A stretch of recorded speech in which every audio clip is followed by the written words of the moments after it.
This is P, an obby competition that challenges you through 10 ranks with each rank consisting of 5 stages. And each stage has a unique time limit and the stage disappears once the timer is up. So you have to beat the stage before it finishes cycling through the last color, which is black. All you have to do is to touch the end zone and you will advance to the next stage. But what happens if you fail the stage? Well, if you failed it either being too slow or failed the jump, you not only have to start from the first stage of the rank, but also having to wait for your next life to regenerate, which is once per week. Because of that, it's most definitely going to be nerve-wracking to beat the last stage while carrying the worry to only attempt it again next week if you don't succeed. However, if you beat the last stage of the rank you're in, you can obtain your rank roll and continue running again if you're ready. Otherwise, you'll be able to practice the stages on that rank, and a timer is provided for you to know how fast you need to beat the stage before it disappears. There are 10 ranks named by Japanese numbers with core at the end, which I'm guessing it's meant from the word parkour. Some rank names are inaccurately spelled compared to the Japanese numbers, but they probably did that for convenience for us English speakers. But yeah, the first rank starts from Shokur all the way to Jukur, which in etoh difficulty terms scales from easy to horrific difficulty. And some stages gameplay mixes between needing you to speedrun or doing hard jumps in a very lenient timer. The rank I'm currently on is Kukour, and it's the latest fully made rank. So that means Jukur is currently work in progress, and I would have to wait for the next stages to finish building if I beat the rank.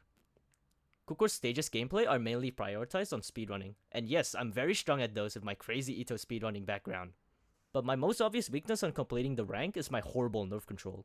With the example shown on my most viewed Tower of True Skills speedrun video, you can literally see how bad I'm shaking when I get incredibly far on floor 9. Due to that issue, I would be prone to losing focus, preventing my chances of ranking up. But for this run I'm going to show soon is not an ordinary personal best on the rank. But this was my first ever attempt to do this rank and I got outrageously far.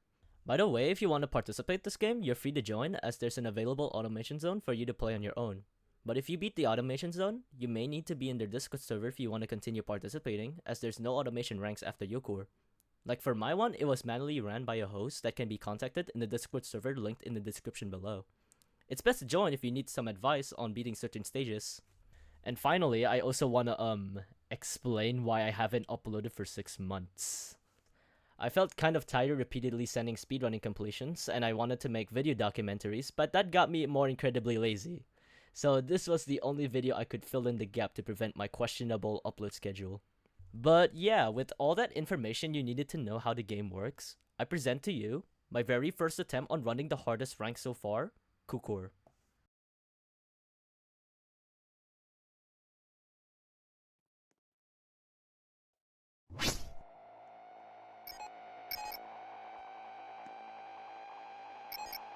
Super hot.